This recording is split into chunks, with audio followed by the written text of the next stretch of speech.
இருக்கிற. அதுவும் இந்த திருட்டு பைய சீமான் வந்து தொடர்ச்சியா பேரம் பேசுறதுக்கு தான் வேட்பாளர்களை நிறுத்துறான் அப்படிங்கிறது எல்லாருக்கும் தெரிஞ்ச விஷயம் தான். இஸ்லாமியர்கள் பரவலா வாழ்ற அத்தனை இடங்களையும் இஸ்லாமியர் வேட்பாளர் போட்டிருக்க. நீ தான் மாற்று அரசியல் பேசுறவனாச்சே.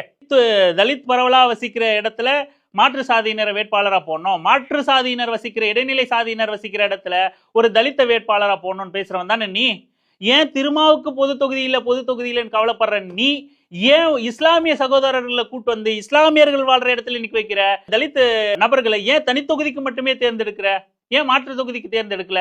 இத்தனை இந்த சீமானோட பேச்சுக்கும் செயலுக்கும் எந்தவித சிறு தொடர்பும் கிடையாது அப்படிங்கிறத தொடர்ச்சியா அத்தனை பேரும் அம்பலப்படுத்திக்கிட்டு தான் இருக்காங்க. இன்னமும் இந்த முட்டாப்பைய கேனப்பைய முன்னாடி நீ இருந்தேனா, நீ அவனை விட ஒரு முட்டாப்பைய இருக்க மாட்டான். இந்த இன துரோகி பின்னாடி நீ நிக்கிறன்னா உன்ன மாதிரி ஒரு முட்டாள் இருக்க மாட்டான். ஆனாலும் கூட பேரம் பேசக்கூட பேரளவுல கூட நிப்பாட்ட மாட்டான் அப்படிங்கிறதான் யதார்த்தமான உண்மை. இந்த இந்த தற்கொலையை நம்பிக்கிட்டு இருக்கிறவன் புரிஞ்சுக்க. அதனாலதான் இஸ்லாமியர்கள் பரவலா இருக்கிற இடத்துல இஸ்லாமியர்களை நிப்பாட்டி ஓட்ட உடைக்கணும்னு நினைக்கிறேன். அப்பதான் பேரத்துக்கு அதிக அமௌண்ட் வரும்னு நினைக்கிறான்.